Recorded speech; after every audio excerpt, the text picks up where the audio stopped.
Declaro abierta.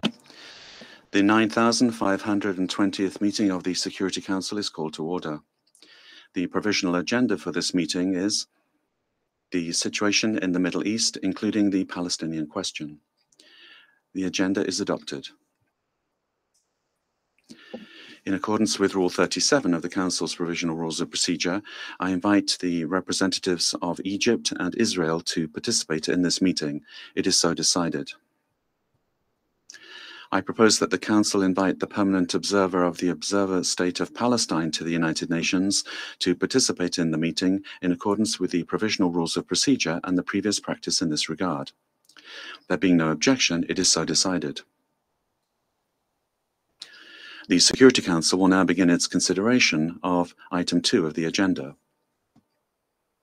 Members of the Council have before them document S/2023/1029, the text of a draft resolution submitted by the United Arab Emirates. The Council is ready to proceed to the vote on the draft resolution before it. I will now give the floor to those members of the Council who wish to make statements before the vote. I give the floor to the representative of the United Arab Emirates. Mr. President, last week, a group of Security Council members traveled to the Rafah border. We saw firsthand the dire challenges that we have been discussing in this chamber for over 2 months now, and we met victims who endured and survived the hell unleashed on Gaza following the October 7th attacks on Israel. I will never forget meeting Mohammed, a boy almost the same age as my son Laith. Like countless other children, he was recovering at the El Arish hospital from wounds caused by an Israeli airstrike. He told me he just wanted to go home and see his parents, and it was heartbreaking to hear from hospital staff that he had no idea that the strike that had wounded him had also killed every single member of his family. The situation Council members saw at the Rafah border is unbearable. Thousands of trucks trying and failing to enter through a choke point, a crossing that was only ever intended to be for pedestrians. Nearly 1 million people are crammed into an area at the Rafah border in Gaza, where before the war there were less than 300,000. According to the World Food Programme, the food that has entered into Gaza since the beginning of the conflict is only 10% of what is necessary to sustain the population. Half of the people of Gaza are now starving. The UN has reported that the proportion of people hungry in Gaza is higher than any country in any conflict in the last 20 years. Given the desperate situation I have just described, that is being detailed by the Secretary General to all UN agencies, things cannot possibly get any worse. Let's be clear, in the coming period, unless we take drastic action, there will be famine in Gaza. This war and the unbearable price being paid by Palestinian civilians, 60–70% of whom we know are women and children, is also having a significant impact on neighboring countries. Regional spillover is a real possibility. We are seeing it already, including in the West Bank, where almost 300 Palestinians, including 75 children, have been killed. Egypt's efforts to mitigate this crisis on its border are admirable, but it needs help. This is not Egypt's problem alone.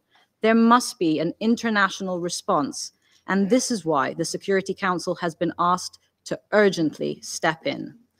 The text is the product of extensive consultations and engagement between members of this council and concerned parties, in particular Egypt and Palestine, for whose efforts we are especially grateful. The purpose of this text is very simple. It responds with action to the dire humanitarian situation on the ground for the Palestinian people, bearing the brunt of this conflict, while protecting those who are trying to deliver life-saving aid. And it demands the urgent release of the hostages and for humanitarian access to address their medical needs. The draft reaffirms that we are building on the important Resolution 2712 and its provisions. It demands that the parties to the conflict allow and facilitate the use of all available routes to the Gaza Strip for the provision of humanitarian assistance. What this means is that all possible land, sea, and air routes into Gaza must be utilized to allow life-saving aid to enter. This includes ensuring that the Kerem Shalom, Kerem Abu Salim crossing remains open in full with this council's backing. But even if trucks are going in at scale, if deconfliction does not happen, aid simply cannot reach those who need it. Current deconfliction efforts are clearly not working if 136 UN workers have lost their lives because of it. This is why the text reaffirms that UN and humanitarian personnel, premises, and consignments are protected and must not be attacked, a vital principle of international humanitarian law that has been repeatedly violated in this conflict. The text also calls for urgent steps to allow unhindered and critically expanded humanitarian access, and it also calls on the parties to create the conditions for a sustainable cessation of hostilities. We know this is not a perfect text. We know only a ceasefire will end this suffering, and that is why the UAE put a resolution to the vote in this council on Friday, 8th December. Unfortunately, it failed to pass. On 12th December, 153 countries called for this in the General Assembly. Again, a ceasefire did not happen as a result of this call, although its significance in its moral clarity is clear. The resolution the UAE has put in blue this morning responds to the calls for a sustainable cessation of hostilities and a massive scale-up of humanitarian aid. Often, in diplomacy, the challenge is meeting the moment in the world we live in, not in the world that we want, and we will never tire in pushing for a full humanitarian ceasefire. The resolution tasks the Secretary General with appointing a senior humanitarian and reconstruction coordinator. Their mandate will be to monitor, verify, and facilitate humanitarian relief to Gaza, and the resolution gives them the necessary resources and equipment to do so. And the coordinator will establish a mechanism for accelerating the delivery of aid, and we expect the initial report on its work within 20 days. We have established similar mechanisms in other humanitarian crises. We are watching scenes on our screens in recent weeks, civilians desperately scrambling in Gaza over basic necessities to live. That should be an alarm bell of a breakdown of civil order in Gaza. Not only is this morally abhorrent, it is not in anyone's interest and could spiral unless we address it head on. Mr. President, many governments, including those represented at this table, have made tremendous efforts to send aid, funds, and advance negotiations around hostages. But until we pool efforts for an international response, we will not be able to manage this crisis sustainably. If the current situation continues over the next few days, while we are safe at home with our loved ones during the festive period, civilians in Gaza will be dying either from military strikes or the secondary impacts of war, hunger, disease, and widespread infection. This council has a responsibility to ensure that they are not victimized twice over. We have extensively negotiated and tried to find language that meets everyone's concerns, but also addresses this challenge with a practical response. I'd like to thank each and every council member who has contributed to this text and improved it, and I'd like to thank the United States for their complete engagement in trying to find a resolution that meets the moment. Let's not reject this resolution when the needs of people are so great. If we do, it will be an additional responsibility that this council and the Palestinian people will have to bear. Thank you, Mr. President. I thank the representative of the United Arab Emirates for her statement. I now give the floor to the representative of the Russian Federation. Mr. President, in the last few days, the Security Council, and together with it, the entire world, has been witness to the latest, and I'm not afraid to use this word, shameful, cynical, and irresponsible conduct by the United States, which is trying to avoid responsibility for the further use of the veto, resorting to all sorts of means of sabotaging the Security Council's adoption of a decision on Gaza. The world media and public this entire time have been wondering, why is the vote constantly being delayed on the UAE proposed draft, which was already put in blue? The answer is very simple. The United States, under various pretexts, has been dragging out the negotiating process, deviating from the normal, transparent negotiating work. Instead of this, they have resorted to their favored tactic of gross pressure, blackmail, and twisting arms so that at the last minute, they'll be able to present the members of the Council with an ultimatum. Either the Council adopts a text that is convenient for Washington, or the United States will once again block the adoption of any product. The draft that is now being put to a vote was initially, in our view, entirely toothless. But respecting the initiative of our Arab colleagues and their needs, we were ready to support it under pressure from the USA that essentially intercepted the authorship and usurped work on the text behind the scenes at various levels, twisting the hands of those in the region. With each new drafting, the text lost more and more important provisions. Ultimately, the wording that is being put to a vote today has been extremely neutered, including its OP4 on the mechanism that would be supposed to facilitate the delivery of humanitarian assistance to Gaza and ensure its monitoring. But worse than all of that, through the efforts of the American delegation, the draft resolution has included an extremely dangerous element for the future of Gaza. Instead of the wording on an immediate cessation of violence in OP2, an ambiguous phrase has appeared calling for the parties to create conditions for a cessation of hostilities. Colleagues, destruction or displacement or the exile of the population of Gaza in a cynical reading, and that is precisely how it is going to be read in Israel, would also create the conditions for a cessation of hostilities. By signing off on this, the Council would essentially be giving the Israeli armed forces complete freedom of movement for further clearing of the Gaza Strip. And anyone who votes in favor of the text as it is currently worded would bear responsibility for that, essentially becoming complicit in the destruction of Gaza. Moreover, the text of the draft has lost a reference to condemnations of all indiscriminate attacks on civilians. What signal does this send to the international community? That the Security Council is giving Israel a green light for war crimes? I would like to put a question to members of the Security Council. Why are we together in this room? To rubber stamp a decision that is convenient for Washington, or to shoulder our mandate for the maintenance of international peace and security?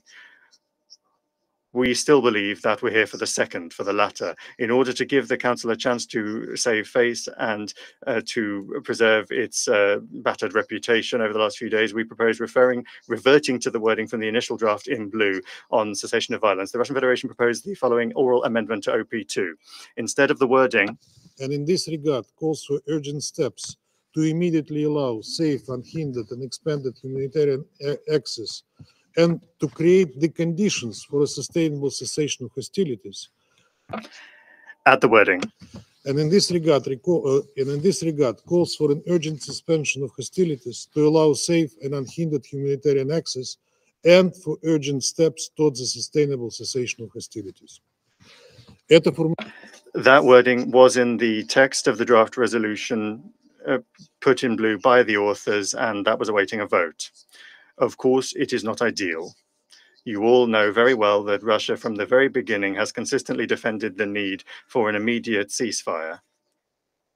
What's more, the parties recently called for that the General Assembly recently called upon the parties to do that in their resolution. However, we are proposing a wording which at the moment is the lowest common denominator for practically all members of the Council. A vote on this amendment can be a moment of truth to show who of the members of the Security Council wants to end violence in Gaza and save the lives of civilians, and who is guided by conjunctural considerations. Colleagues, the way that the text of OP2 is worded currently is the main thing that the USA needs from this resolution. Under a cunning phrase containing the words creating the conditions for a cessation of hostilities, Israel would be given free hand to further non-time limited, entirely unrestrained, indiscriminate bombings of civilian infrastructure and the civilian population of Gaza. We call on delegations to vote in support of what we just proposed and what was initially proposed by the UAE delegation, the language in OP2 on an ending violence. Thank you.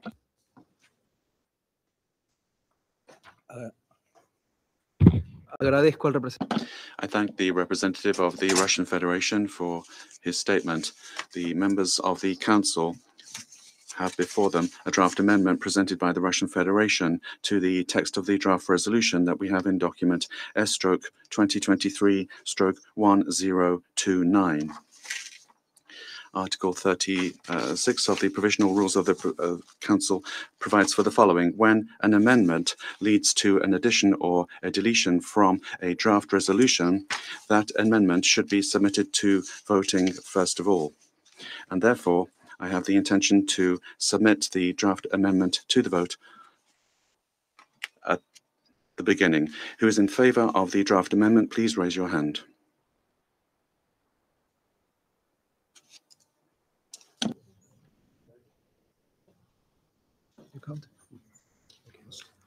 En contra.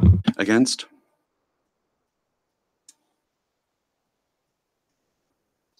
Abstentions?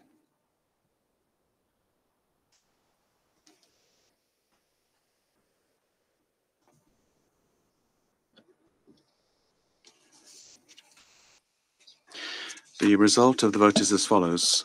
10 votes in favor, 1 vote against, 4 abstentions. The draft amendment has not been approved given the veto of a permanent member of the Security Council. I now understand that the Council is prepared to vote on draft resolution S/2023/.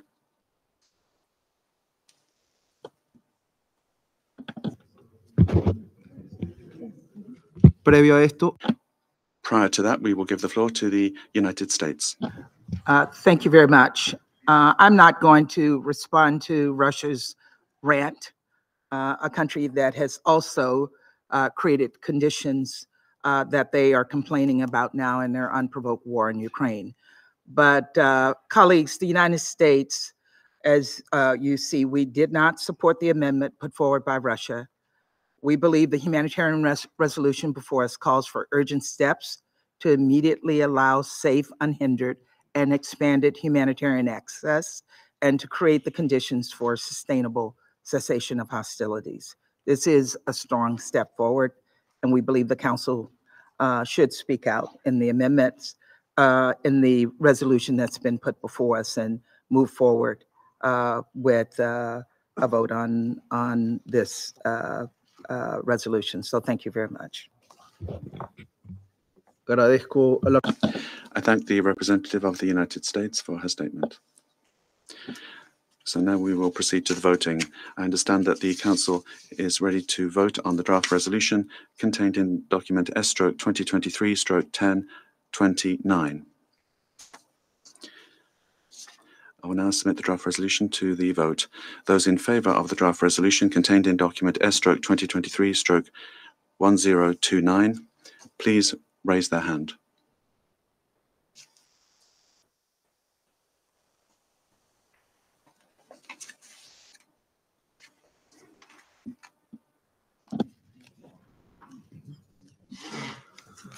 en contra. Against? Abstentions?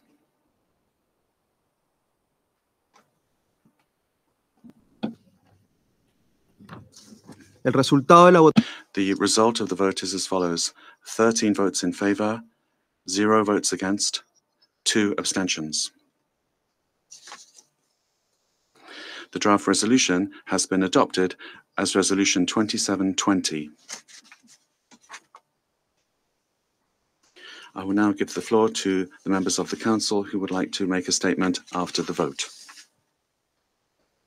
I now give the floor to the representative of the United States. Thank you, Mr. President. And thank you, fellow Council colleagues. This was tough, but we got there. Since the start of this conflict, the United States has done work tirelessly to alleviate this humanitarian crisis, to get life-saving assistance into Gaza and to get hostages out of Gaza, to push for the protection of innocent civilians and humanitarian workers, and to work towards a lasting peace.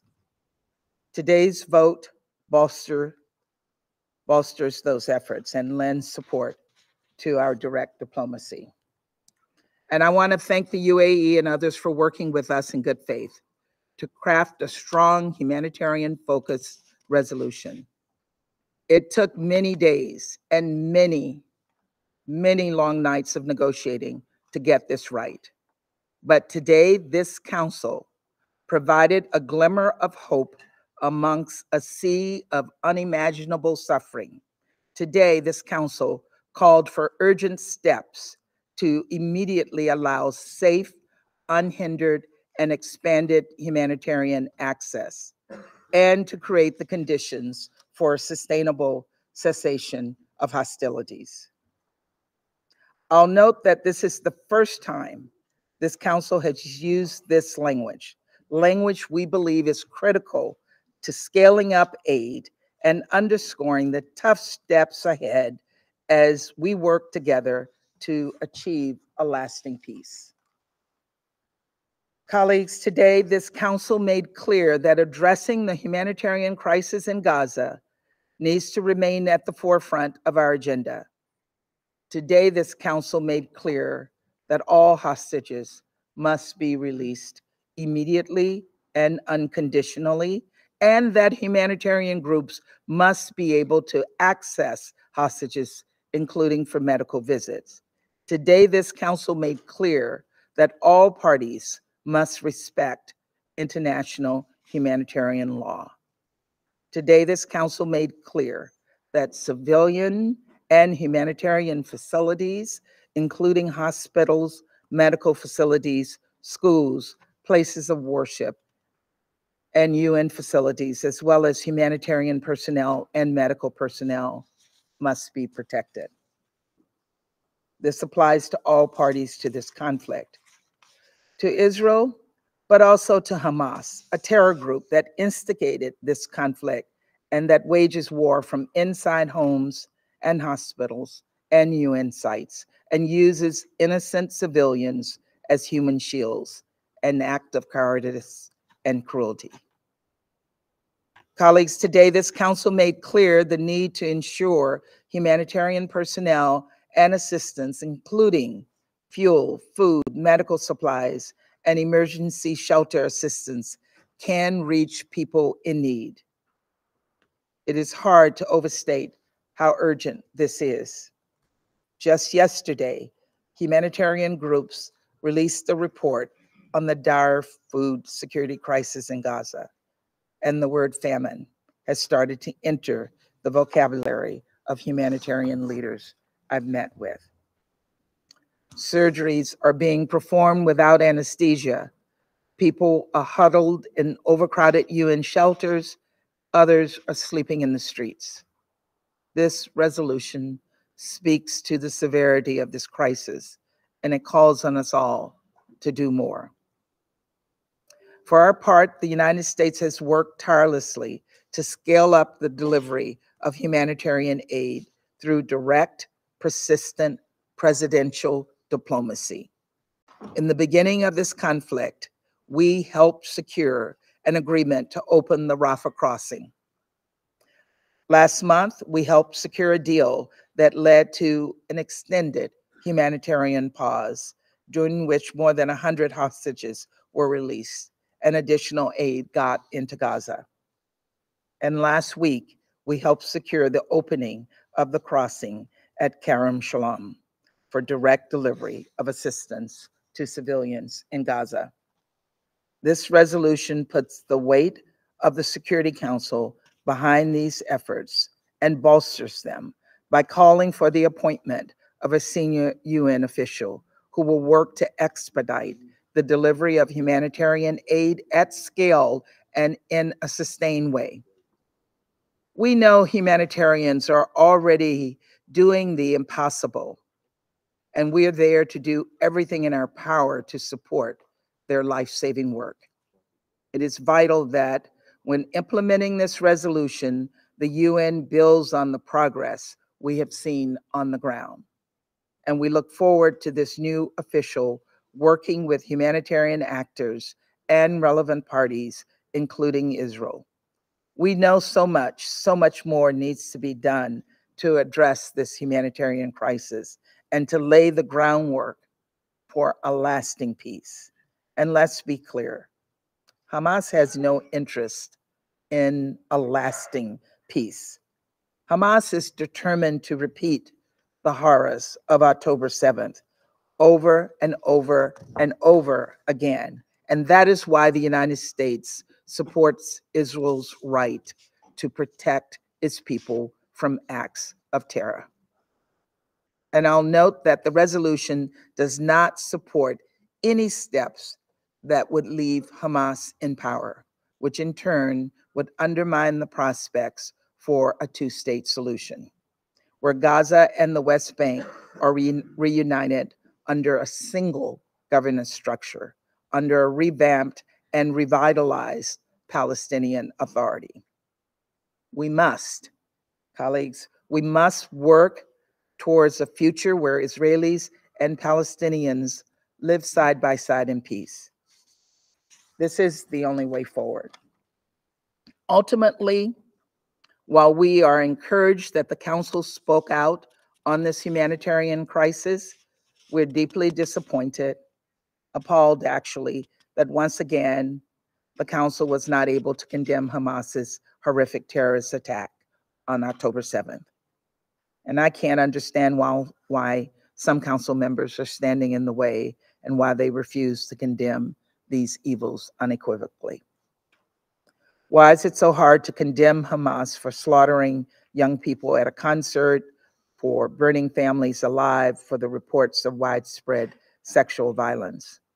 Why? I will never understand why some Council members have remained silent in the face of such evil. But colleagues, we also believe this Council must continue to put its support behind the resumption of humanitarian pauses. Israel has made clear that it's committed to reaching another agreement. This is now entirely up to Hamas. Hamas must agree to additional pauses. That is how we can get additional aid in and save lives and additional hostages out immediately.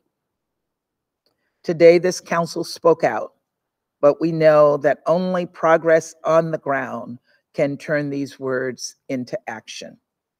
So the United States will continue to work with the UN, with humanitarian groups and countries in the region to get more humanitarian aid into Gaza, to secure the release of hostages, and to work towards a lasting peace. There is no time to waste. We must find a path forward to end the misery we're seeing. It's unbearable to see a Palestinian child shivering in fear after their home was destroyed. It's unbearable to see the families of hostages experience such pain and grief as they frantically await and pray for their loved ones to return.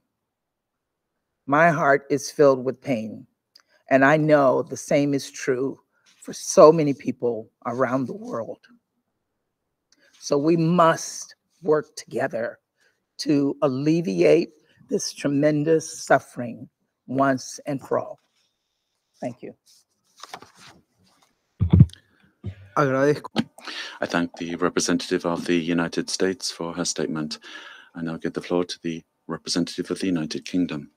Thank you, President. The United Kingdom welcomes the adoption of this resolution to get more aid into Gaza. As my Foreign Secretary has said, it is heartbreaking to see children in the rubble of their destroyed homes, not knowing where to find food or water, not knowing where their parents are. It's also heartbreaking to hear the stories of families who still do not know the whereabouts of their loved ones who were brutally taken on the 7th of October. And it's heart-wrenching to know that aid is piling up outside Gaza but not getting to the people that need it, when we hear daily warnings that people are starving, disease is spreading, and basic healthcare is lacking. The UK is doing everything we can to get more aid in. We have tripled UK aid to the region. We were the first country to call on Israel to open more crossings. The UK has experts on the ground providing logistical support at Al Arish in Egypt. And today we supported this resolution, which will streamline aid checks so we can massively scale up the humanitarian response. It demands the immediate and unconditional release of hostages, and it calls for steps towards a sustainable cessation of hostilities. And for the avoidance of doubt, we are clear that the resolution is without prejudice to the rights and obligations of parties under international humanitarian law. The adoption is an important signal of the Security Council's commitment. Our actions today and in the future must help ensure that the horror of the 7th of October never happens again.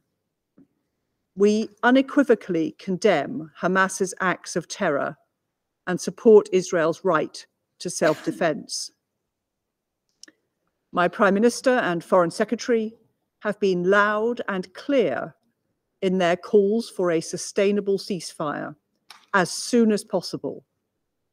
But a ceasefire will not last if Hamas is still able to operate in tunnels and to launch rocket attacks. Our commitment to Israel's security is firm as Israel deals with the threat from Hamas. Ultimately, we support a two-state solution that guarantees true security and stability for both Israeli and Palestinian people. We also thank the UAE for their leadership on this resolution. Just this week, my Foreign Secretary and the Minister for the Middle East travelled to Jordan and Egypt to make sure that we are supporting every effort to get aid in faster. And we will keep working with all partners to deliver a humanitarian response that meets the huge level of need. I thank you.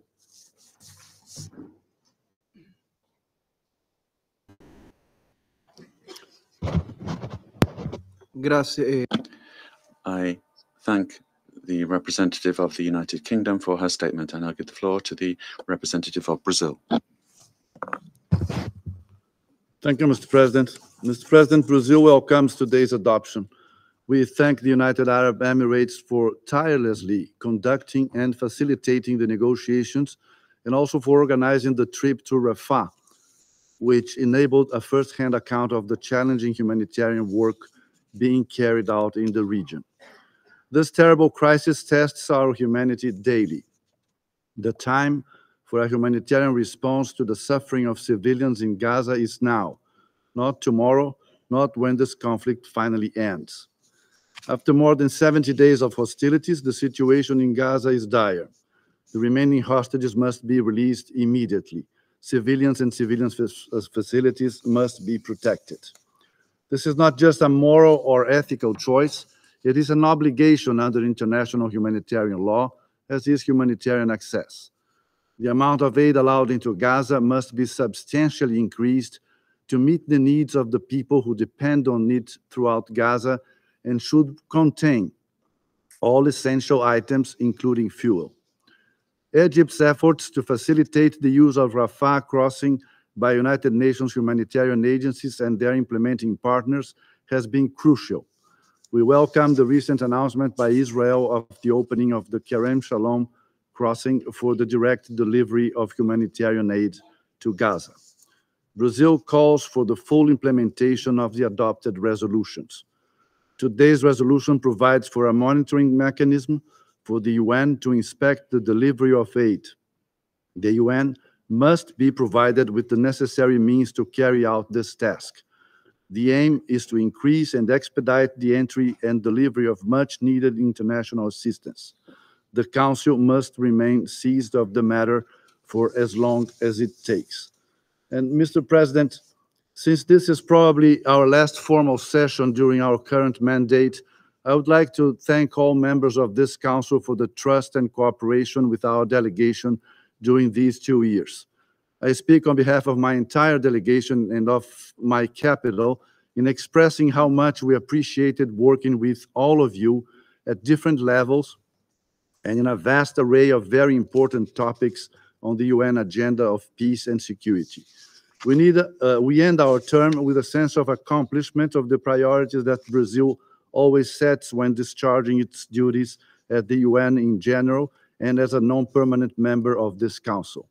We tried our best to engage constructively with all delegations in order to achieve concrete results in this vast and complex agenda of international peace and security in a growingly complex and challenging world.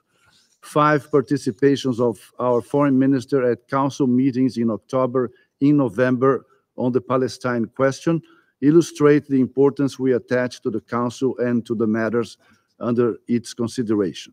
We championed our positions while respecting the diversity of values, opinions, and interests within the council in order to adequately fulfill our role as a non-permanent member for the 11th time in this body's history. Once again, with President Lula's leadership and personal involvement, Brazil tried hard to make a serious contribution to this collective effort by just being Brazil, the Brazil that is back, a country that talks to every country in the friendliest ways, has no quarrels except with poverty, inequality, and inhumanity and injustice, has an engaged interest in all important matters discussed in the UN, that builds bridges, seeks consensus, acts faithfully as an honest broker, and values and defends peace, the international law, multilateralism, and their synthesis and symbol, the Charter of the United Nations. And most of all, if I may borrow Lincoln's words, a country that acts without malice towards none, with charity for all, with firmness in the right as God gives us to see the right. And if I may add a personal note, I'm most thankful for these 6 months of crash course in multilateral affairs in this worldly classroom. You, dear colleagues, and your teams have all been wonderful teachers to this old bilateralist who hopes to have learned at least some of the multiple skills and statesmanship that you show here every single session. Thank you very much again, and happy holidays. Thank you. I thank the representative of Brazil for his statement. I now give the floor to the representative of Malta. Thank you, President. And Malta thanks the United Arab Emirates for taking the initiative to work on this resolution. I express our appreciation to Ambassador Noseba and her team for their valiant efforts and for organizing the very important trip to Rafah.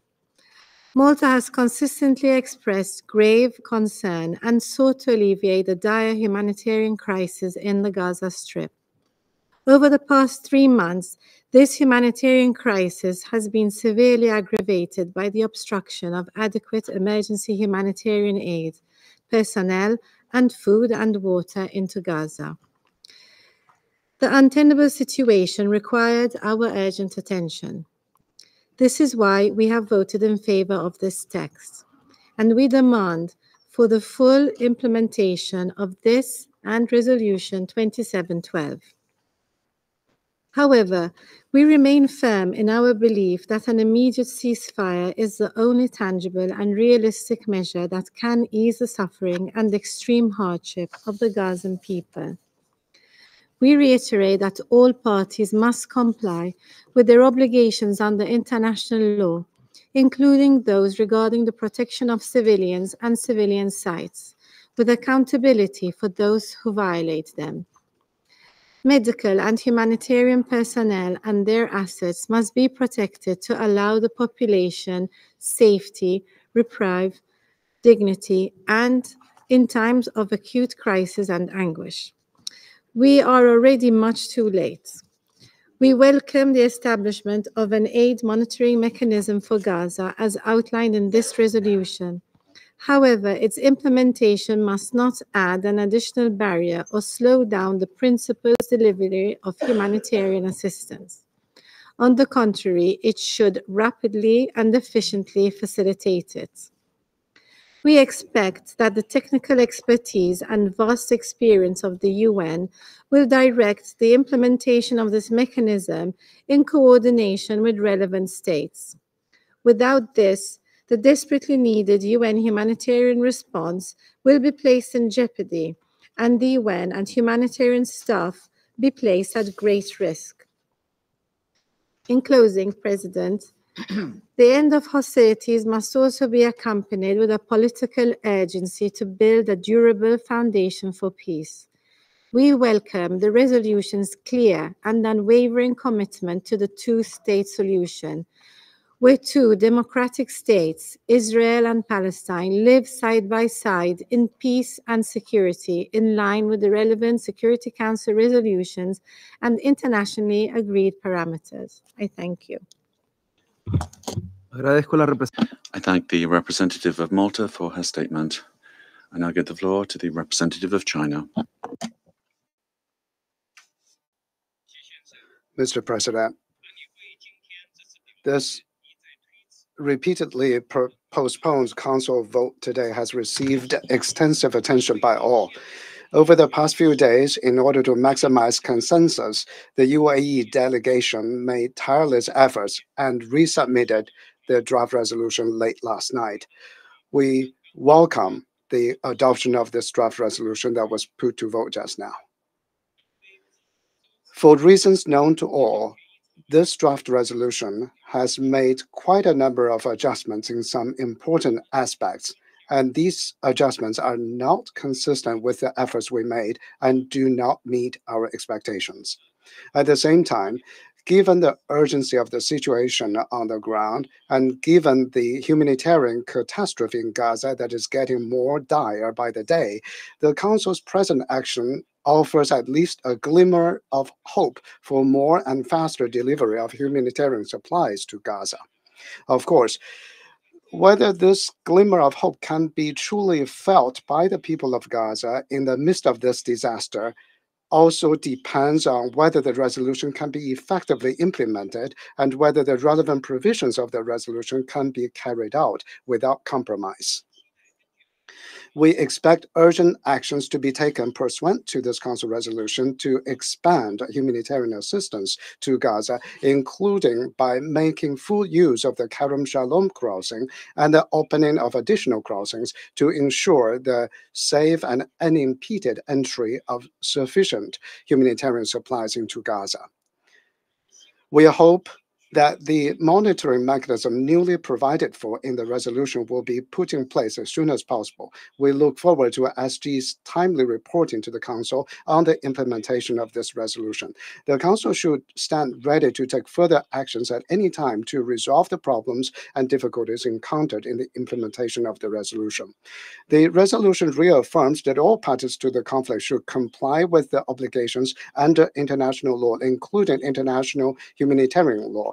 We urge Israel to immediately reverse its course, cease its indiscriminate military attacks, and stop its collective punishment of the population of Gaza.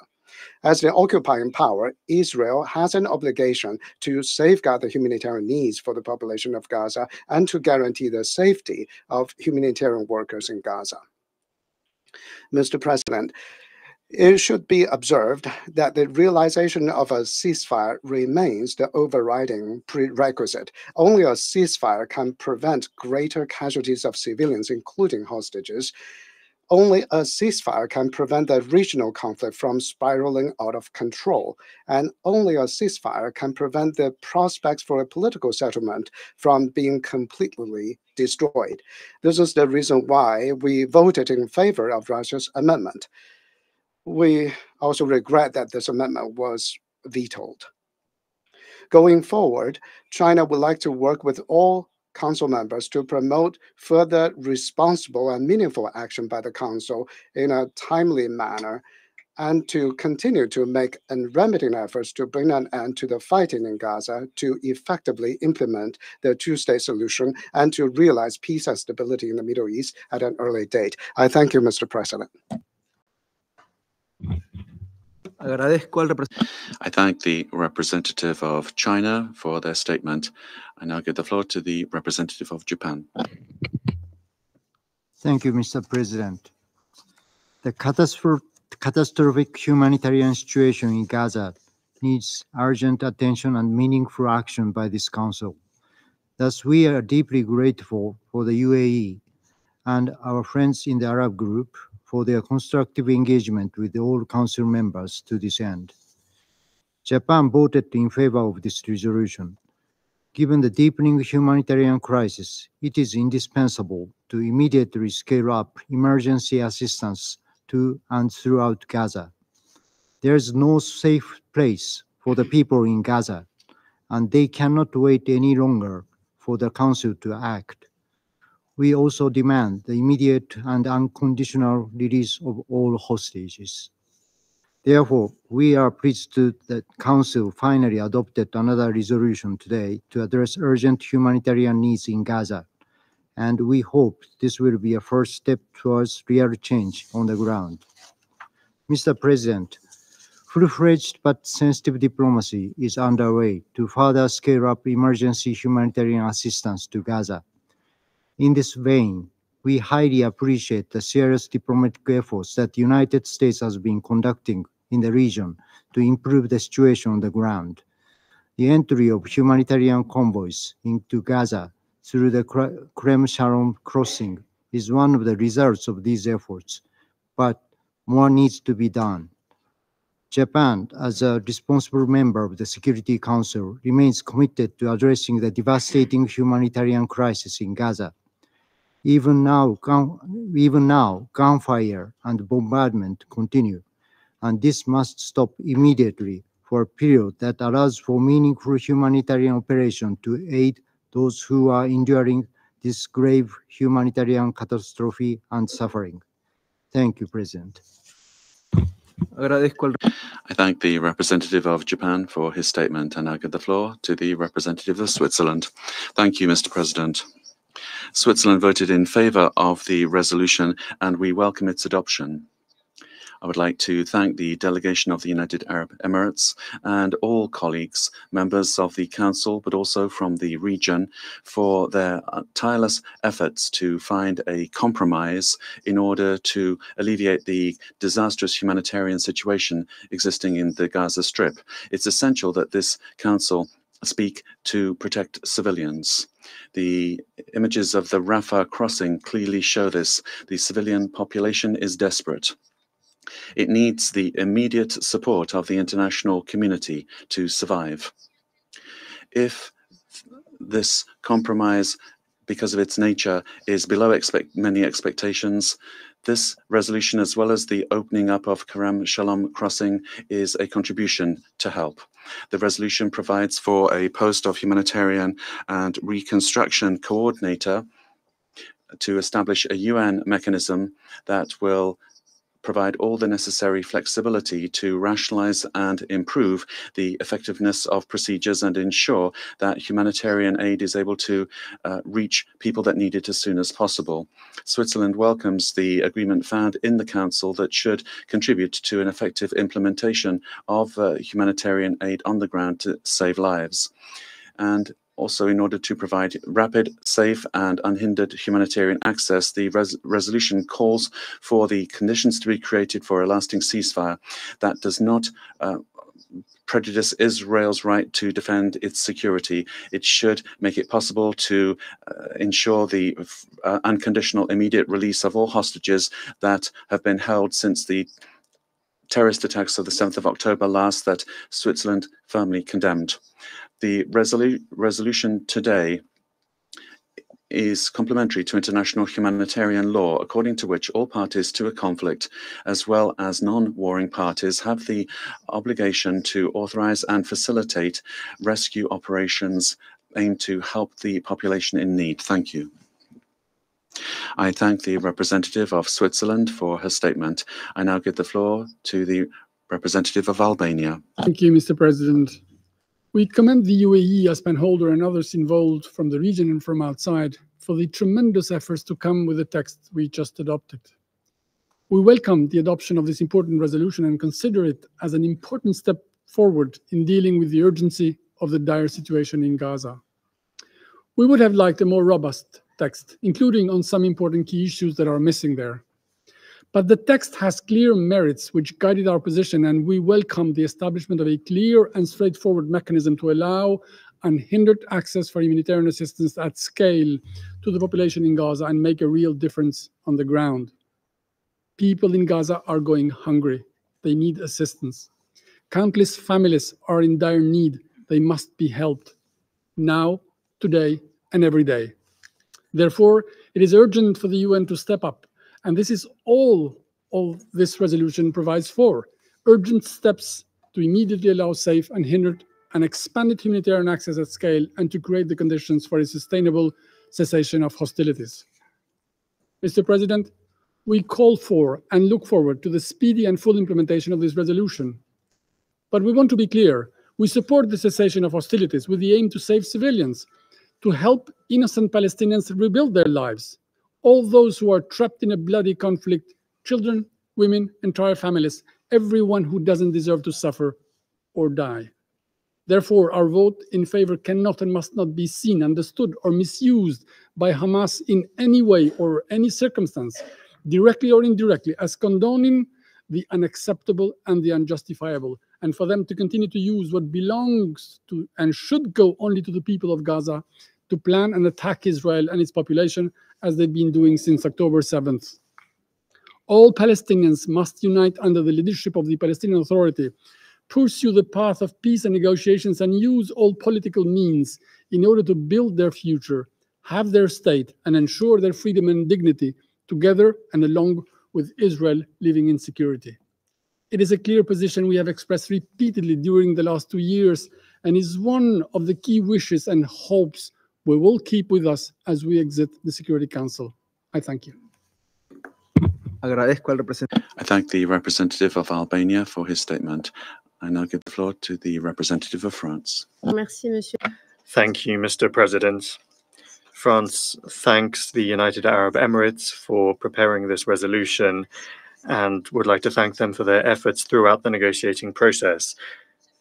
France welcomes the adoption today of a resolution that allows us to respond to the humanitarian emergency on the ground and improve the delivery of aid to Gaza at a time when the humanitarian crisis is worsening day by day.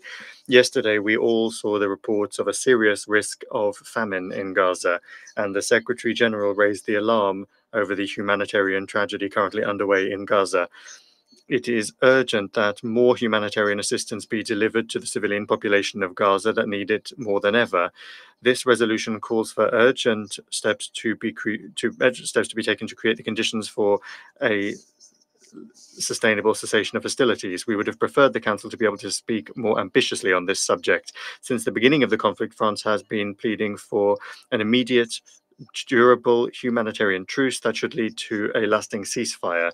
Like Resolution 2712, today's resolution once again calls for the immediate and unconditional release of hostages. These resolutions must be immediately respected and implemented, as international law more broadly must also be. This resolution is also along the lines of France's efforts to mobilize the international community in the face of the scale of the crisis, as we did during the International Humanitarian Conference organized on the 9th of November, which allowed us to gather more than €1 billion in promised donations. For these reasons, France voted in favor of this resolution. The President of the Republic and the Minister for Europe and Foreign Affairs visited the region in recent days. In Jordan yesterday, the President of the Republic supported the creation of a humanitarian platform and recalled the crucial importance of working immediately on a ceasefire. Only a ceasefire will allow for the reopening of a necessary political horizon. France recalls that international humanitarian law must be applied in all circumstances and that it must be possible to guarantee complete, safe, unhindered access for humanitarian workers, and humanitarian personnel as well as medical and hospital staff must be protected. This text must be applied in full. Mr. President, this council must also condemn in the strongest terms the terrorist attacks committed by Hamas and other terrorist groups on the 7th of October, including sexual violence that they used to dehumanize and terrorize their victims. It is incomprehensible that this council has still not been able to do so. It should do so, must do so, and law and morality require it. France will continue to work resolutely within the full and complete mobilization of this council on every aspect of the crisis, security, humanitarian, and political. France recalls the urgent need to better protect the lives of Palestinian civilians and to contribute to a rapid end to the crisis based on the two-state solution, which is the only thing that can allow for the construction of a just and lasting peace. Thank you. I thank the representative of France for her statement, and I'll give the floor to the representative of Mozambique. Mr. President, I wish to begin by expressing our sincere appreciation to the United Arab Emirates for the tireless work made that led to the adoption of this resolution, which aims to respond to a humanitarian catastrophe currently unfolding in Gaza. Mozambique's vote in favor of the resolution reflects our strong commitment to the principle of protection of civilians currently in Gaza or during any armed conflict. We are mindful of the fact that this resolution is not a perfect test, but it clearly states the basic principles that must guide the parties and ought to be upheld by the world at large. As the Secretary General says and the international law asserts, even wars have laws that must be observed. In this connection, the resolution emphasized the importance of international humanitarian law and humanitarian access. It is an effort to respond to the critical role of humanitarian personnel. I repeat, it is an effort to respond to the critical role of humanitarian personnel in providing aid to civilians affected by the conflict. Mozambique's position is aligned with the global effort to safeguard civilians and uphold their rights during times of conflict. Together with other members of the Security Council, in our national capacity, we have been to Rafah Hospital, to the Rafah crossing border. We could see with our own eyes and feel with our own hearts the tragedy that has befallen the Palestinian people. We therefore strongly believe that this resolution is an important step towards alleviating the humanitarian needs of the Palestinian civilian population throughout the Gaza Strip. The civilians in Gaza need enough food, water, sanitation, electricity, telecommunication, and medical service for their immediate survival. By voting in favor, we emphasize the critical need for urgent humanitarian aid to reach civilians in Gaza during this ongoing conflict. The situation is dire, and the immediate action is necessary to prevent further humanitarian suffering. We reiterate the urgency of this demand to the parties in conflict to allow and facilitate access by all possible means and forms of humanitarian aid to the civilians in Gaza. This resolution is also crucial to operationalize implementation of Resolution 2712. However, the best alternative for peace to prevail in Gaza Strip remains a durable and sustained cessation of hostilities and the return to a constructive dialogue between the parties. Mr. President, we reiterate Mozambique's call for dialogue between Israel and Palestine. In the midst of long-standing tensions, open communication remains essential for a negotiated settlement of conflicts. We hope that both parties will heed this call and work towards a constructive dialogue that can pave the way for understanding and reconciliation. We strongly believe that the Palestinian people and the Israeli people can live and coexist side by side in security and peace, in fulfillment of numerous decisions and resolution of the Security Council and of the General Assembly. I thank you, Mr. President. I thank the representative of Mozambique for his statement. I now give the floor to the representative of Ghana. Mr. President, let me begin by commending the UAE for all the efforts they've put into this resolution to enable the Council to obtain an outcome that we hope would scale up the delivery of humanitarian assistance to the people of Gaza. While we believe it is time for hostilities to end and for dialogue and diplomacy to be given its chance, Ghana voted in favor of Resolution 2720 because with so many lives lost, mostly women and children, and many more on the verge of starvation, famine, and pestilence, it is imperative that we take every opportunity that can help save lives, facilitate humanitarian access and delivery to the millions of civilians in Gaza, and address the deteriorating humanitarian conditions on the ground. As the resolution we have adopted rightly emphasizes, all parties to the conflict have an obligation to comply with international law, in particular as it impacts the protection of civilians and their well-being. The need to fully respect United Nations premises and its personnel and assets cannot also be overemphasized. We welcome the decision to open the Karem Salem border crossings to enhance the delivery of humanitarian assistance and urge the easing of all rigid procedures to speed up the delivery of humanitarian assistance. We also reiterate the call for the immediate and unconditional release of all hostages.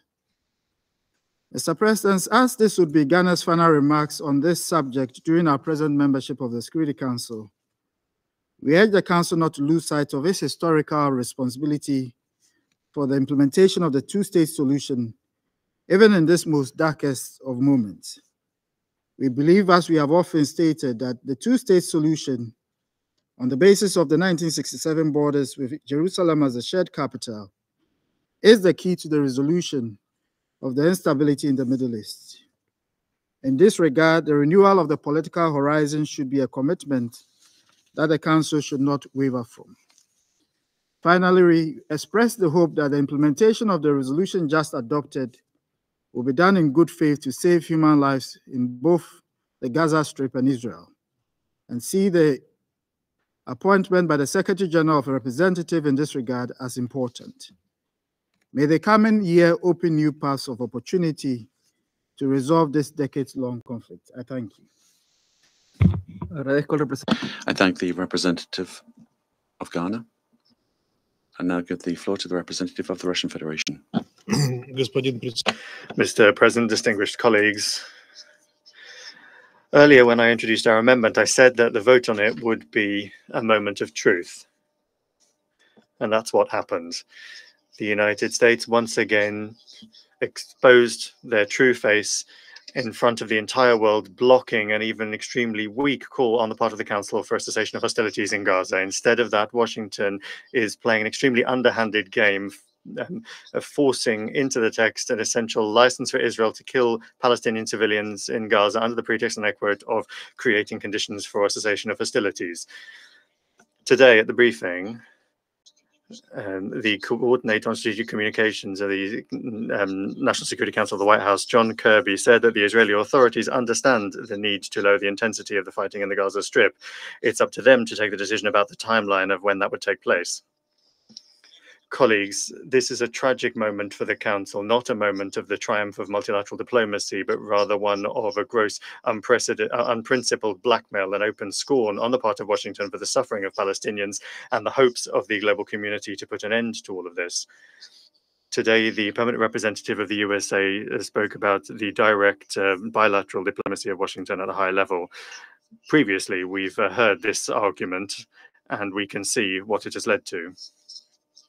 The Security Council essentially is being asked not to get in the way while the United States goes around twisting arms in the region, not for the sake of peace, as my American colleague asserts, but for the sake of ensuring the mercantile short-term interests of Washington. Colleagues, if this document weren't supported by a number of Arab states, we would, of course, have vetoed it. At the same time, we also note that a number of the co-sponsors, including Arab states, withdrew their co-sponsorship. But we consistently are of the view that the Arab world is itself able to take decisions and bear full responsibility for them. This is the only reason why we did not block this document. But I want to once again underscore, we categorically do not agree with the content of the current OP2, and we are of the view that responsibility for all possible consequences lies with those states that gave their consent to its wording that was forced through by the United States. We will not put our names to this. Distinguished colleagues, regardless of the outcomes of today's vote, a clear demand by the Security Council for a full-fledged ceasefire remains the imperative. Without that, as the experience of Security Council Resolution 2712 has already shown, implementing the Security Council's resolutions in Gaza is simply impossible. On the 8th of December, during his statement in the Council, the UN Secretary General, Antonio Guterres, unambiguously stated this, and the same conclusion emerges from his letter to the Council with options for monitoring Resolution 2712. We are of the view that whatever the resistance may be and however much they might protect their main ally in the United States, in the region by the United States, the Council will get back to this issue and precisely and unambiguously demand a cessation of hostilities. Thank you. I thank the representative of the Russian Federation for his statement. I now give the floor to the representative of the United Arab Emirates. Mr. President, for the record, I'd like to state that the draft resolution that was put in blue on Friday evening did receive 83 co-sponsors from this membership, but that this resolution was not open for co-sponsorship due to the last-minute nature of the negotiations. And due to the fact that it was put in blue only this morning. So no one withdrew from their co-sponsorship. It hasn't been open to co-sponsorship, but I'm sure it would receive widespread support if it had. I'd like to reflect on the vote we just held and what it says, though, about this conflict and this body. We welcome its adoption, and we're grateful for this Council's support. We believe that the resolution begins to unblock life-saving aid whose denial has condemned more than 500,000 people in Gaza to famine. The text compels the international community to finally share in the burden that Egypt has been shouldering, and it commits all of us to breaking the cruel blockade strangling Gaza for the last 16 years. But the Palestinian struggle is singular in how every instance of progress serves as a reminder of the scale of the tragedy. It is not lost on us that while today we start building a humanitarian architecture that responds to an intolerable situation, we are still unable to stop the war. It is not lost on us that despite the incalculable damage visited upon them with impunity, Palestinians are asked to accept that diplomacy is the art of what is possible. It is not lost on us that even though what has been possible has been brutally inadequate, they have kept faith with this international system. But what is possible is not predetermined. It is the product of active choices. The collective choices of this Council, influenced by its structure, have shaped this grim reality. They can help shape a different future. Doing that must begin by understanding that 30 years after they recognize the state of Israel, there is very little left for the Palestinians to concede. The injustice of the occupation persists with the international community's complicity. If you have a moral, national, or political interest in saving the two-state solution, you must act now. This resolution gives us an opportunity to demonstrate that at the very least, the world will not tolerate the continued deprivation of the people of Gaza from basic necessities. It puts in place a system that is necessary now and that will remain necessary when the war ends. We are all responsible for making sure that it works. Mr. President, we thank each and every council member for their dedication and support to this process, including the E10 for their steadfast unity on this file. And I'd like to thank the United States again and the United Kingdom for their important, constructive diplomatic work behind the scenes on this. I'd also like to thank the Ecuadorian presidency for their patience and wisdom in enabling this adoption despite really challenging negotiations. And to the United States, I'd like to thank Ambassador Linda Thomas-Greenfield, whose personal dedication and commitment to help save lives made today possible.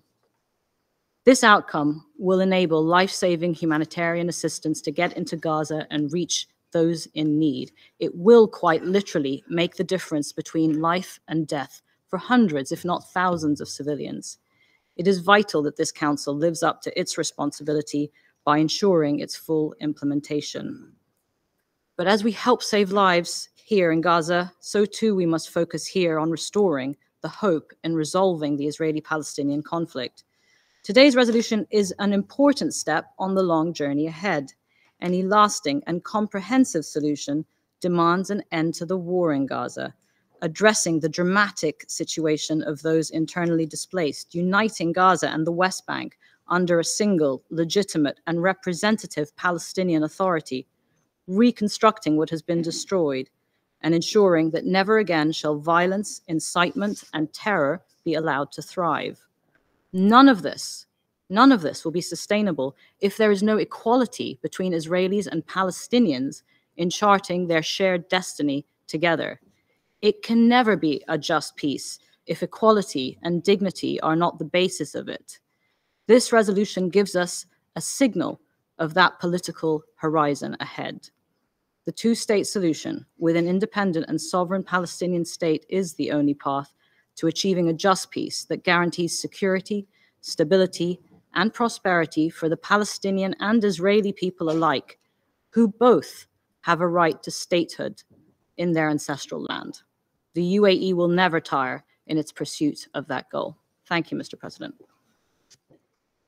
I thank the representative of the United Arab Emirates for her statement. I shall now make a statement in my capacity as the representative of Ecuador.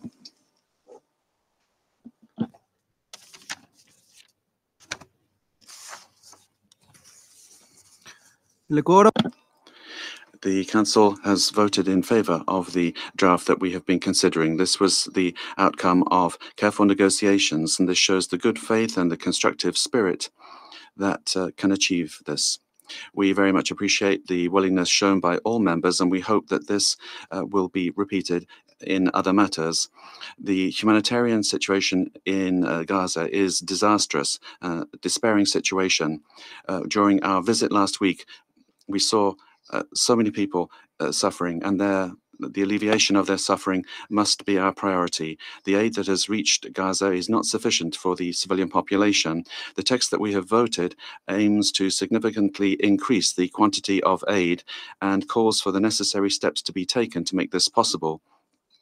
In this regard, it calls for an increase in the access and to optimize the inspection processes.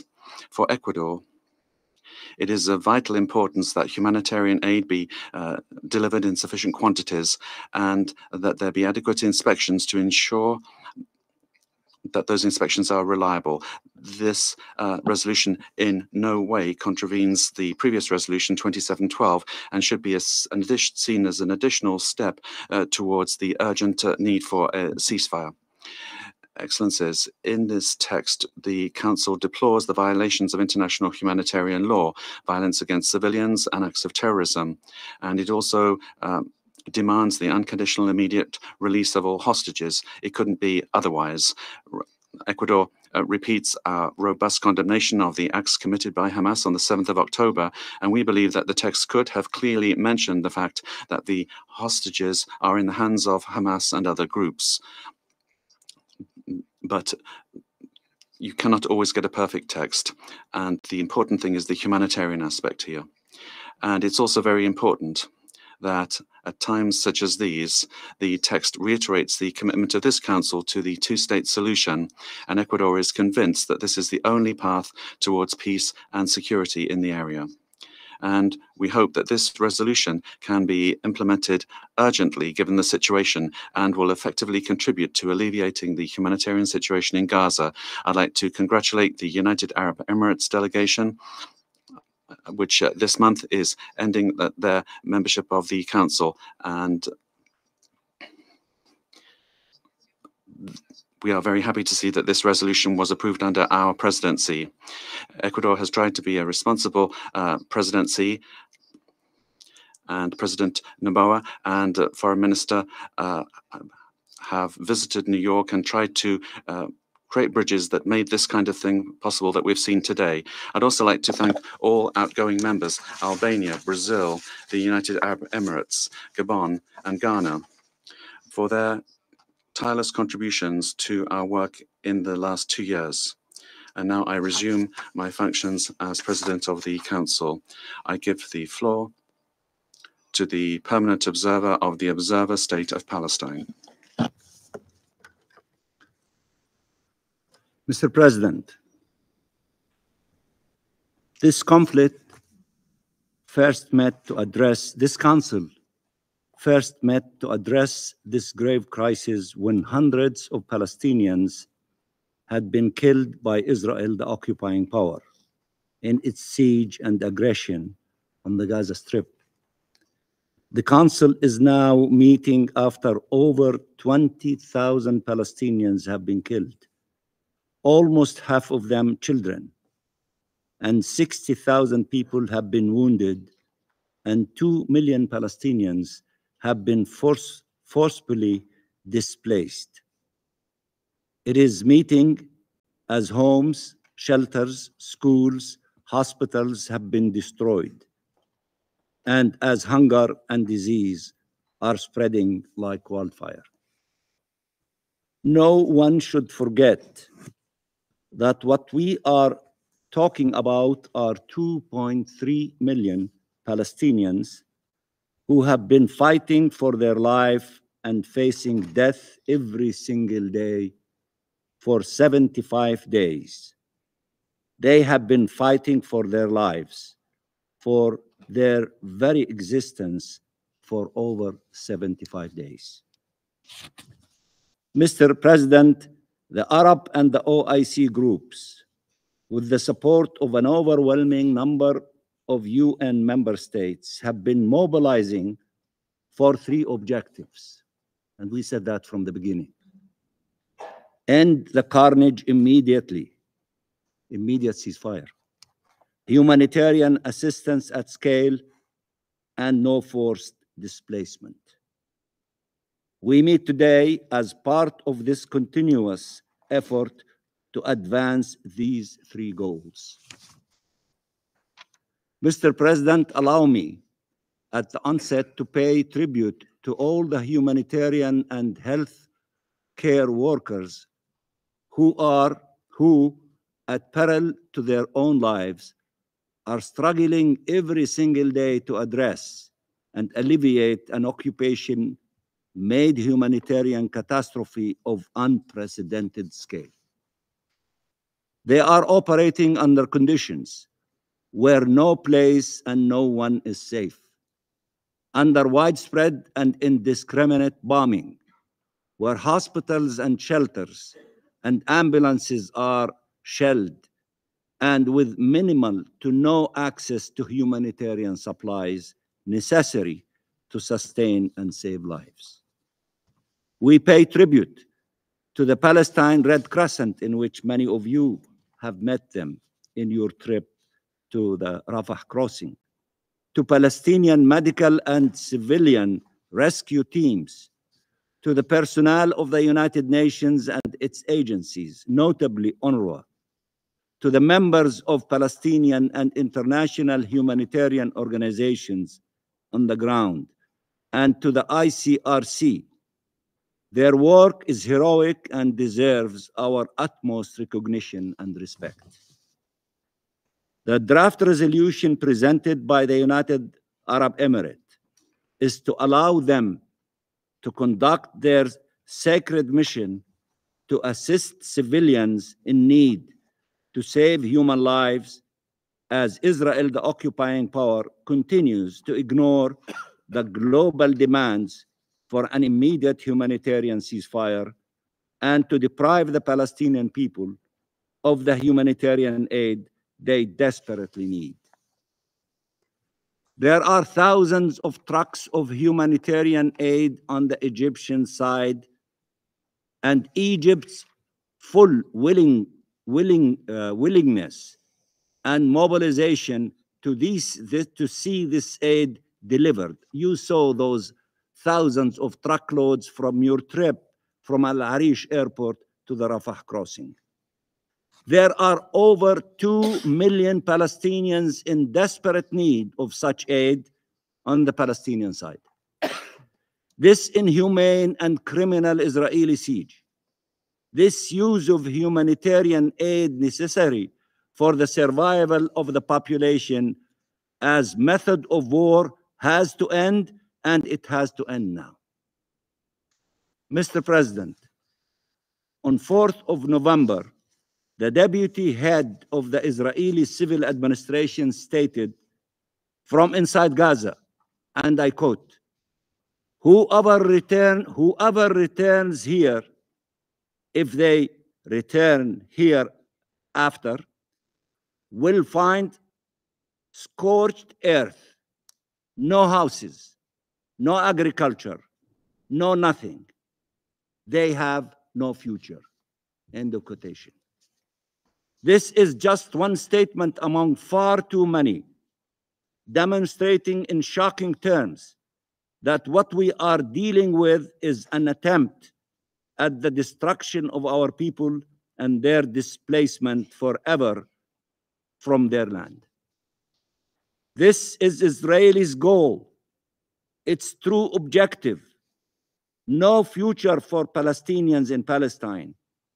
That is why it is bombing everyone and everything. That is why it targets homes, hospitals, schools, bakeries, agricultural fields, water and sanitation networks, so that sustenance of life becomes impossible, and it has become impossible. That is why it targets the landmarks of Gaza, which stand witness of its ancient history and of our roots in the land, our historic churches and mosques, our monuments, and our architecture. Israel also targets the storytellers, those who capture our people's lives, suffering, and death, including the journalists conveying to the world the truth about the massacres, about this grave and unbearable injustice being endured by Palestinian people and their families. But Israel's target is not only the past and the present of our people, but indeed the future. That is why it kills our doctors, engineers, poets, academics, artists. This is why it is destroying our cities and towns, our universities and cultural institutions. That is why it kills our children and terrorizes and traumatizes them, scaring and disfiguring their futures. We often quote the number of children killed, an unbearable tragedy, but we should not forget the 25,000 children orphaned and the tens of thousands wounded and amputated. A 12-year-old Palestinian girl with the most beautiful of names, Dunya, which means Dunya in Arabic, it means the whole world, lost both her parents,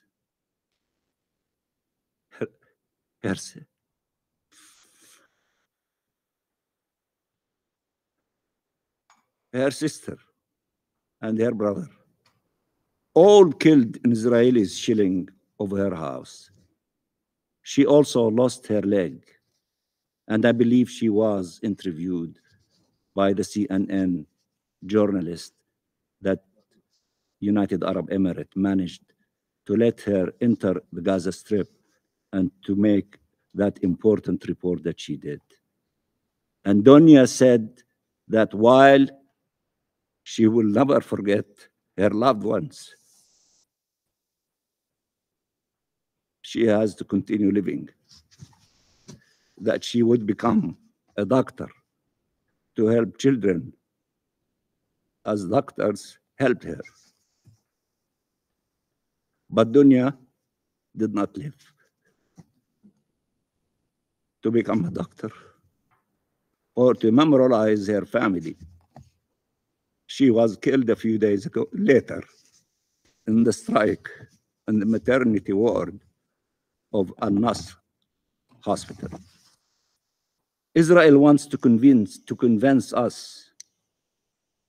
that we need to choose between life and our country by making life in our country impossible. Our people want to live in their country. They want their children to grow safely in their country. There is no simpler dream. There is no aspiration more sacred than that. Mr. President, Israel's treatment of Palestinian civilians and its abhorrent crimes against them were further starkly revealed after Israel killed 3 people raising a white flag and representing no danger. It later discovered that they were 3 Israelis who had been held captive in Gaza. It could have saved them had it observed the laws of war, but it thought they were Palestinians and shot them in yet another display of total abject disregard for Palestinian lives.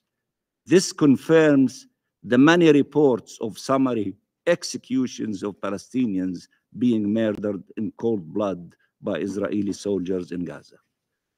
Israel has also continued its ill treatment and mass arrest and humiliation of Palestinians in despicable scenes filmed by its own soldiers, boasting about their depravity. Those are the soldiers of a ragu army, unhinged and empowered by the impunity it enjoys, certain that it will not be held accountable, an army that commits atrocities every single day. In the words of Israelis' closest allies, its indiscriminate bombing and its killing rage needs to stop. That means its crimes need to stop. Gaza is like a patient whose wounds you are trying to treat while the killer keeps shooting at them. You need to stop the killer, or you will never be able to save the patient. Mr. President, death is everywhere in Gaza, in its different manifestations: destruction, deprivation, disease. People are starving. They have no water, no food, no medicine, or barely any. The draft resolution that the Council voted on today is intended to help address this inhumane situation, to alleviate the untold suffering and pain being borne by millions of civilians. We welcome the decision to establish a UN mechanisms to accelerate the provision of humanitarian relief consignments to Gaza and call for its rapid implementation. The Council also called for urgent steps to immediately allow safe, unhindered, and expanded humanitarian access. The Secretary General and all UN agencies, as well as humanitarian organizations, have all said that this requires an immediate humanitarian ceasefire. Now, backed by 153 states around the world. It took this council 75 days to finally utter the word cessation of hostilities. To utter the word cessation of hostilities. 40 days after the General Assembly first referred to that objective, and tens of thousands of Palestinians killed later. We support the Russian amendment, and the United Arab Emirates, as Arab representative, reflected that support in its vote. Of course, that paragraph, which was endorsed in the blue form, the original one, by the 83 co-sponsors. The resolution is also clear about the unwavering commitment to the two-state solution, consistent with international law and UN resolutions, and in this context, on the status of the Gaza Strip as an integral part of the territory occupied in 1967 and as part of the Palestinian state, and on the unity of the Gaza Strip and the West Bank, and the role of the Palestinian Authority, and the complete rejection of forced displacement in violation of international law. Mr. President, let us act now to save lives, to provide life-saving assistance and life-sustaining hope. This resolution is a step in the right direction. It must be implemented and must be accompanied by massive pressure for an immediate ceasefire. I repeat, immediate ceasefire. There is no way to stop the war crimes, crimes against humanity, and genocide underway, but an immediate ceasefire. Ceasefire again. There is no way to start addressing the occupation-made humanitarian catastrophe, but an immediate ceasefire. Ceasefire again. There is no way to release those held captive, but an immediate ceasefire. This resolution calls for protection of civilians, deplores attacks against civilians, rejects forced displacement, calls for immediate and safe humanitarian access, and for humanitarian aid reaching the Palestinian population. All that requires an immediate ceasefire. Immediate ceasefire, as requested and as called for by the Secretary General in his famous letter to the Security Council. Humanity must prevail. International law must prevail. Millions of lives hang in the balance. And I thank you very much, Mr. President. I thank the permanent observer of the Observer State of Palestine for his statement. I now give the floor to the representative of Israel. Thank you, Mr. President. Just a week ago, Jaish al-Adl carried out a terror attack in Iran in which 11 Iranian police officers were killed. Within one day, the Security Council released a statement condemning the act of terror. It took the Security Council one day to express their condolences and sympathy with the families of the victims. It's true, terrorism must be condemned, even if the attacks are perpetrated against police officers of a rogue regime and the world's leading sponsor of global terror. Mr. President, 77 days ago, Hamas intentionally murdered, raped, and mutilated 1,300 Israelis and took 250 hostages.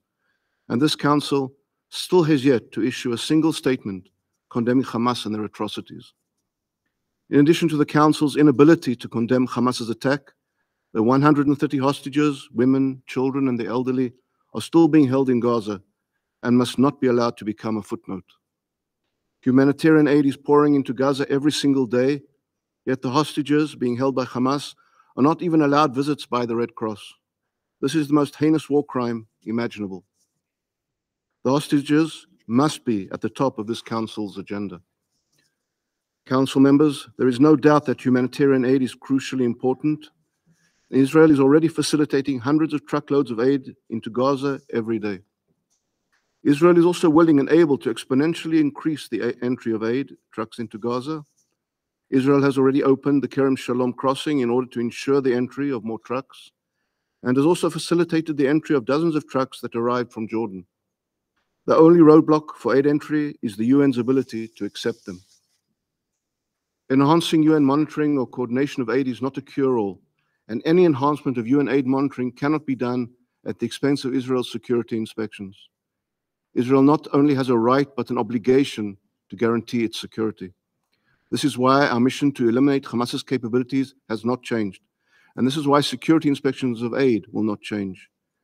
Israel will not permit the regrouping and rearming of Hamas, as the atrocities of October 7th can never be allowed to repeat themselves. Israel recently exposed another huge Hamas terror tunnel that stretches 4 kilometers, was constructed 50 meters underground. This terror tunnel is wide enough for vehicles to drive through, can house hundreds of terrorists. The amount of cement and equipment needed to build this tunnel alone is immense. This is just one part of Hamas's subterranean city of terror, the missile and rocket manufacturing facilities, and terrorist training complexes across Gaza. It cannot be claimed that Israel did not give any warning. For years, we have sent letters outlining Hamas's terror threat and growing capabilities. We have held countless meetings with officials. We have done everything possible to make it clear that action must be taken. But our words fell on deaf ears. Mr. President, if this council seeks to end hostilities, it should start by supporting Israel's mission of returning the hostages and eliminating the Hamas threat. At the very least, it must prevent Hamas's empowerment. Just as this council is committed to increasing aid, it should also be committed to blocking the smuggling of arms and transfer of weapons to the Hamas terrorists. And just as this council is committed to ensuring aid reaches Gazan civilians, it should also be committed to ensuring the said aid is not diverted into Hamas terrorists who do not care about the civilian population. The focus of any resolution should also hold Hamas accountable while taking every step to prevent them from entrenching themselves and regaining power. Mr. President, Hamas is a genocidal terror organization. Hamas is a direct threat to the security of Israel, to Gazans, and regional stability. In order to promote security, this council should first recognize Hamas's terror regime and then focus on the elimination of its threats. It should be focused on freeing the hostages. It should be focused on preventing Hamas from exploiting aid. It should be focused on ensuring Hamas can no longer expand their terror infrastructure. Any resolution adopted by this council should be focused primarily on these points, and this is the council's responsibility, and this is key to security. I thank you, Mr. President. I thank the representative of Israel for their statement. I give the floor now to the representative of Egypt. شكرا سيد الرئيس متحدث. Thank you, Mr. President. On behalf of Egypt, I congratulate you on the success of the Security Council in adopting today an important resolution that will facilitate the delivery of human aid to Gaza. As the Secretary General will assign a humanitarian affairs coordinator who will facilitate and coordinate the aid and will establish a mechanism, UN humanitarian mechanism, to work inside Gaza under the UN to address the horrific humanitarian crisis endured by the people in the Gaza Strip for the third month consecutively as a result of the lethal, devastating war by Israel on the defenseless people of Palestine. I would also like to thank the UAE and its mission to the UN for its relentless, sincere efforts in its intensive consultations with members of the Security Council and UN agencies that led to the adoption of this resolution. And we thank the UAE for ensuring success of this adoption. Mr. President, the adoption of today's resolution builds on the previous comprehensive resolution submitted by the Arab and Islamic groups, co-sponsored by 81 states, in implementation of the decision of the Special Islamic Arab Summit in Riyadh held on November last, related to lifting the humanitarian blockade imposed on our brothers in Gaza. Today's resolution is a step on the right way to address the humanitarian impact of this war in Gaza and ensure that aid will be delivered unhindered through a mechanism under the supervision by the UN. So the humanitarian work will not remain hostage to the will of the occupying power, the power that cannot be perceived legally or reasonably as a neutral party when it comes to the delivery of humanitarian support. Mr. President, we are looking forward for this resolution to support the efforts of the international community to provide aid to Gaza. Gaza Strip that is witnessing a horrific humanitarian crisis unprecedented since World War II. The crisis that led to the killing of more than 20,000, most of them, 70% of them are women and children, and more than 53 injured. Gaza is starving. Houses are destroyed. Hospitals and the medical facilities are destroyed. This is accompanied by the attacks by Israel on the West Bank, causing casualties.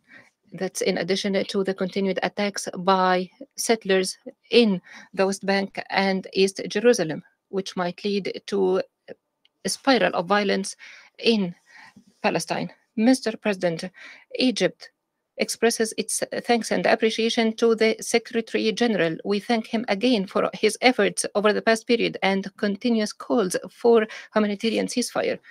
We thank him for calling the attention of the Security Council to the threat to international peace and security posed by the situation in Gaza.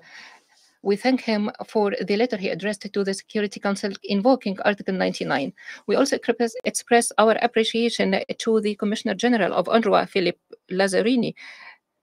We pay tribute to all the staff on UNRWA, first for the sacrifices made by UNRWA and the efforts it made in the hardest conditions in Gaza, and also for the Commissioner General who addressed the General Assembly highlighting the collapse of the humanitarian situation in Gaza. This bolstered our pursuits and endeavors to submit the draft resolution to support humanitarian efforts. Mr. President, now that the Security Council has adopted a resolution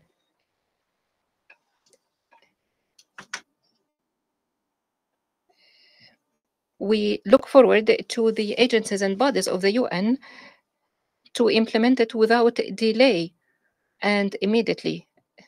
Agencies should make concerted efforts to draw up a comprehensive plan that will translate this resolution into a functioning and effective mechanism in full coordination with the international community. This is a first step that should be followed by other steps. First of which is to oblige Israel, the occupying power, to immediately cease fire and hold hostilities, all hostilities, without any condition in all parts of Gaza. All efforts that aim at alleviating the humanitarian crisis and supporting the humanitarian condition will bear fruit only when the Security Council implements a binding resolution on comprehensive and lasting ceasefire and the cessation of hostilities throughout Gaza without any condition, and to end the killing of civilians and allow for humanitarian work and provide protection and security to humanitarian workers. This demand for comprehensive ceasefire is a response to the will of the international community, that will that is expressed on many occasions, the last of which was the resolution adopted in the General Assembly in its 10th emergency special session on December 12th that called for humanitarian ceasefire. The resolution garnered 153 votes in favor, which reflects a global consensus that cannot be argued that the resolution is not binding politically or legally. Mr. President, we stress that the draft resolution adopted today has not been confined to humanitarian aspects only. It has focused on other items that should be implemented. It stressed that obligations under international law should be respected. Civilians should be protected. Humanitarian workers should be protected. Relief trucks should be protected. Civilians should not be forcibly transferred. The resolution also stressed that the unity of the Palestinian territory in Gaza Strip and the West Bank under a national Palestinian Authority should be respected. These are all not any less important than the humanitarian aspect. In this connection, Egypt reiterates the importance of creating a political prospect and resume the negotiations that realizes the legitimate aspirations of the Palestinian people in establishing its independent state along the June 4th, 1967 borders with East Jerusalem as its capital.